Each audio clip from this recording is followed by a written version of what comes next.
Outbreak. You get it? Outbreak. Outbreak. Fucking die. So today's topic is murder.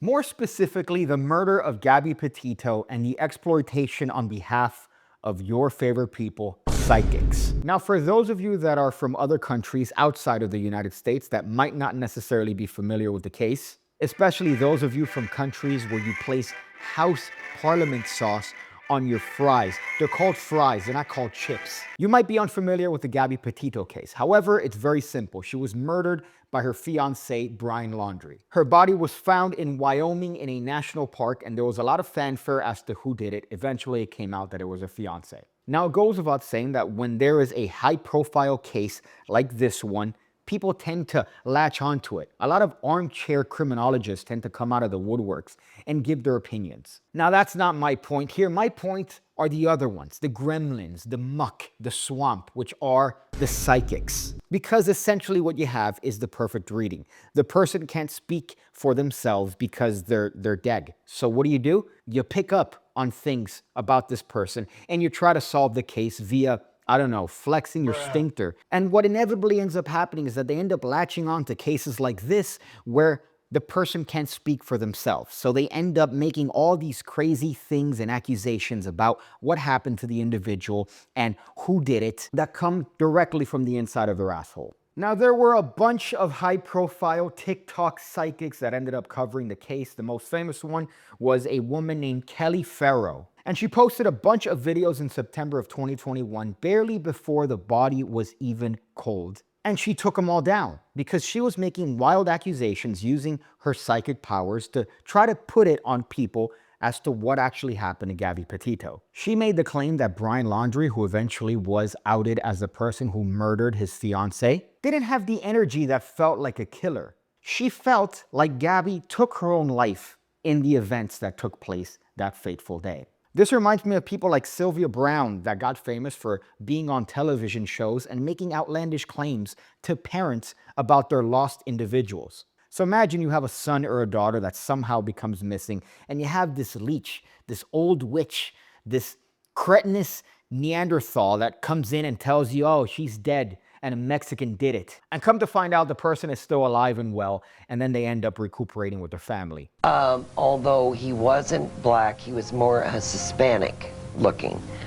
Had real long, dark hair. Wrong. Clearly that information came from the inside of your anus. Now this Kelly bitch decided to claim that somehow she channeled the dead Gabby Petito, and all the information that she came across in her visions were directly from Gabby herself, which is just multiple layers of stupidity. The golden ratio of retardation is present here. Of course, Kelly Farrow decided to delete every single video to do with the Gabby Petito case because she was getting hammered from every direction. Am I the only one here? Sometimes I go through life wondering, am I smarter than most people? Because she still has followers. She still has a devout group of individuals that watch her videos on a daily basis, that think that her powers are genuine. And the worst part is, she's not the only one doing it. There were so many psychics that ended up giving their opinions on this particular case. This guy is Joshua Lewis. He is a YouTube psychic with 87,000 followers. Hopefully I reach that within the next decade.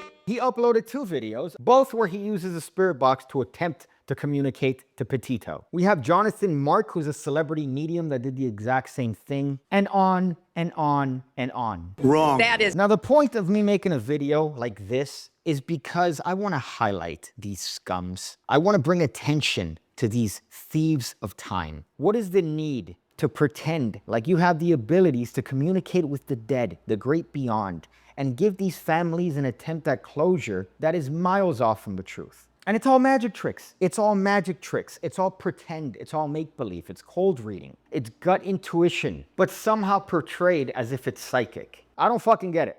I don't fucking get it. And the worrisome part is that there's a market for it. There's an audience. People latch onto this as if it's gospel. And no matter how many times these people are shamed and debunked, they're just gonna keep going. And don't get me started when a celebrity dies and you have all these mediums rushing in to attempt to communicate with them and impart their last words on the budding masses. It happens every fucking time. It happens every time somebody dies. And you have this dude or this chick that looks like she was ran through in high school ending up giving these readings that mean nothing. So what do you guys think?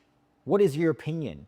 Let's try to make YouTube think that this channel is actually worthwhile by engaging in commentary. Now, of course, I'd be remiss if I didn't shill my own stuff, including the PigCake Magic Academy, the home of over 1,700 videos going over card stuff, coin stuff, all for the nominal price of between $5 and $10 a month. And I'm always getting rave reviews. Everyone that's joined the Academy has nothing but good things to say about the content. So you should check it out. It's a nice way of making sure that you could still get content like this on a regular basis without me being outside and homeless. Or you could check out my projects. I just put one out called The Turner Effect, where me and Peter Turner sit down and he shares with me everything he does when he's handed a pack of cards. Any cards at any numbers, psychological forces, everything is there. Check it out. It's all linked below. Now, I'm sure most of you guys have probably tuned out by the end of that just because I decided to go into some sort of ad read. However, for the remaining that are here, I thank you. I thank you so much. And I just want to leave you with a very important message. Not all lubrication is the same.